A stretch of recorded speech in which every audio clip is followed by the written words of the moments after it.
1. 낮과 밤, 두 얼굴의 여인. 한 여인이 있다. 세상은 그녀를 유복한 사대부가의 며느리라 부르고, 사람들은 그녀를 점잖고 얌전한 규방의 귀부인이라 말한다. 햇빛 아래 그녀는 조용하고 고개를 들지 않으며 덕을 갖춘 듯 살아간다. 그러나 해가 지고 어둠이 드리워질 무렵, 그녀는 다시 태어난다. 밤이면 기꺼이 가면을 벗고 거리로 나서는 여인. 누군가의 고통을 외면하지 못하고 혼자 외롭게 싸우는 이들의 곁에 다가가 가난한 자에게는 따뜻한 쌀을, 억울한 자에게는 정의를 전하며 살아가는 사람. 이야기는 이렇게 시작된다. 햇살 아래는 남의 삶을 살고 달빛 아래는 제 삶을 되찾는 한 여인의 이중의 시간. 이 숨겨진 이름, 가려진 마음.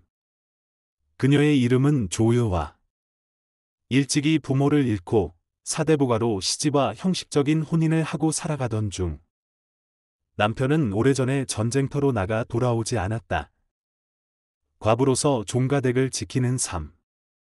그녀는 낮엔 남편의 위패 앞에 절을 올리며 살고, 밤엔 거리에 나서 백성들의 고통을 어루만졌다. 여와는 평범한 여인이 아니었다. 어릴 적부터 남다른 총명함과 민첩함, 그리고 강한 정의감을 지닌 인물이었다. 그녀는 스스로의 몸을 내던지며도 힘없는 사람들을 외면하지 못했다. 도성 곳곳에서 벌어지는 부조리, 권력자들의 탐욕, 돈으로 움직이는 관리들. 여와는 이들을 그냥 두지 않았다. 그리고 어느 날 운명처럼 한 사내를 만나게 된다. 3. 마주한 운명, 흔들리는 마음. 그 남자는 왕실의 경호를 맡고 있던 무관, 박수호. 그는 여아가 밤마다 몰래 빠져나가는 것을 처음 목격하게 되었고, 처음엔 그녀를 의심했지만 곧 그녀가 하는 일을 알게 되었다. 수호는 혼란스러웠다. 엄격한 신분 질서와 규범이 지배하는 시대에 감히 밤마다 정체를 감춘 채 백성을 돕는 사대부 여인을 어찌 받아들여야 할까? 그러나 그녀의 눈빛 속에 깃든 진심은 그 어떤 말보다 강렬하게 그를 붙잡았다. 수호는 어느 순간부터 그녀의 곁을 지키기 시작했다. 경계하던 감정은 연민이 되었고, 연민은 곧 사랑으로 자랐다. 하지만 둘의 사이엔 수많은 금기가 있었다. 여아는 과부였고 수호는 관리였다. 감히 넘을 수 없는 신분과 규범 속에서 둘은 숨죽여 서로를 바라보았다. 4. 조선의 밤, 억울함과 눈물이 흐르다. 도성에는 사라지는 아이들이 있었다.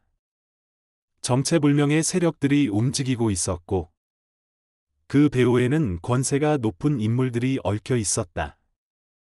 여아는 우연히 그 사실을 알게 되었고, 자신이 그 아이들을 지켜야 한다는 사명을 느낀다.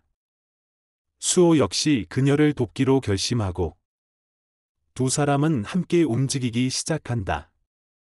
그러나 그 싸움은 생각보다 더 거칠고 더 위험했다. 그들이 마주한 진실은 단지 몇몇 탐욕스러운 관료들의 비리가 아니라 조선의 기둥을 흔드는 거대한 부패의 골이었다. 밤마다 피어나는 여아의 용기와 분노는 이제 도성을 뒤흔들기 시작했다. 그녀의 이름은 서서히 백성들의 입에서 입으로 퍼졌고, 사람들은 그녀를 밤의 꽃이라 불렀다. 5. 마음의 싸움, 그리고 선택. 사랑을 품은 채 거리로 나서는 여인. 가면을 쓴 채 세상과 맞서는 그녀의 마음은 하루하루 갈등으로 흔들렸다. 나는 누구인가? 왜 나는 여자로 태어나 남들 앞에 머리를 조아려야 하는가? 이 시대는 무엇이 옳고 무엇이 그른가? 여아는 알았다. 지켜야 할 것은 이름도 명예도 아닌 사람의 생명, 사람의 존엄, 그리고 사랑이었다. 수호 역시 자신의 신념과 충돌하며 고민했다. 하지만 그는 여호와의 신념을 지켜주는 것이 자신의 길이라는 것을 받아들였다. 6. 불꽃은 밤에 피어난다. 결국 여호와는 도성의 부패를 온전히 드러냈고 수많은 이들의 희생 끝에 정의는 세상에 드러났다. 그러나 그녀는 더는 예전의 여호와로 살 수 없었다. 그녀의 정체는 밝혀졌고 조정은 그녀에게 칭송과 동시에 단죄를 안겼다. 그녀는 그 모든 것을 받아들였다. 그리고 마지막 밤 도성의 어두운 거리를 걸으며 말했다. 나는 그저 한 사람일 뿐입니다. 밤이 되어야만 피어날 수 있었던 이름 없는 꽃이었습니다. 그녀는 자신을 버렸지만 수많은 사람의 삶은 그녀 덕분에 피어났다. 1. 달빛 아래에서 진짜 삶이 피어난다. 사람은 낮보다 밤에 더 정직해진다. 사람들이 보는 앞에서 웃으며 견디는 낮보다 아무도 보지 않는 밤에야 진짜 마음을 꺼내어 본다. 밤에 피는 꽃은 바로 그런 이야기다. 세상이 요구하는 이름 대신 자신이 원하는 존재로 살아가는 한 여인의 이야기. 여호와는 낮에는 귀한 사대부 집안의 과부로서 조신하고 고요한 얼굴을 하고 살아간다. 그러나 밤이 되면 가면을 벗고 발걸음을 꺼내어 거리로 나선다. 그녀가 도성의 어둠 속에서 구하는 것은 단순한 선행이 아니라 자기 자신에 대한 회복, 그리고 이 사회가 무너뜨린 인간성에 대한 저항이었다. 이 드라마는 말한다. 진짜 삶은 밤에 피어난다고. 그것은 몰래 숨는 것이 아니라 자기를 숨기면서라도 세상을 바로잡고 싶다는 간절함에서 비롯된 선택이다. 2. 여성의 자리, 그리고 그 침묵의 역사.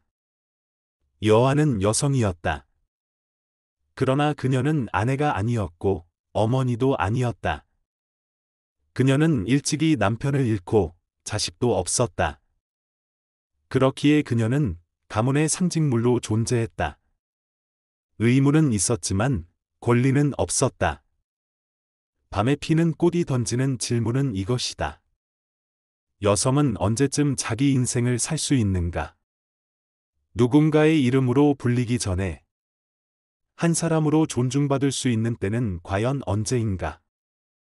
여호와는 규범을 어긴다. 그러나 그 어김은 사회를 무너뜨리는 것이 아니라 오히려 진짜 인간다움을 되찾기 위한 저항이었다.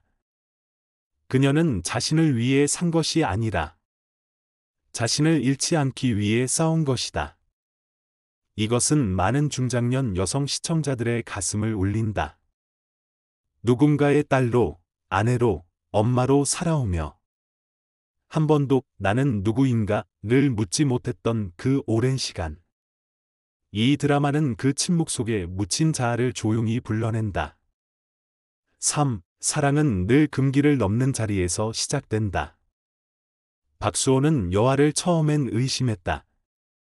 그러나 그 의심은 곧 경외가 되었고 경외는 곧 사랑이 되었다. 수호의 사랑은 조용하고 단단했다. 그는 여호와를 바꾸려 하지 않았다. 그저 그녀가 지치지 않도록 그녀의 그림자가 되어 함께 걷고자 했다. 이 드라마가 그려낸 사랑은 유난히 절제되어 있다. 드러나지 않는 감정, 말보다 행동으로 전해지는 믿음. 그것은 마치 오래된 부부가 서로를 바라보는 눈빛 같고 어머니가 아픈 자식을 안아주는 손길 같았다.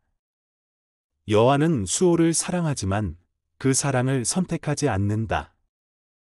그녀가 지키고자 한 것은 사랑보다 더 큰 가치였고 그녀는 스스로 그 사랑을 놓았다. 그러나 그녀의 선택은 외면이 아니라 사랑을 품은 책임의 결정이었다. 그런 사랑을 해본 사람은 안다. 사랑은 소유가 아니라 존중이라는 것을. 4. 어둠 속에서 빛나는 사람들. 이 드라마는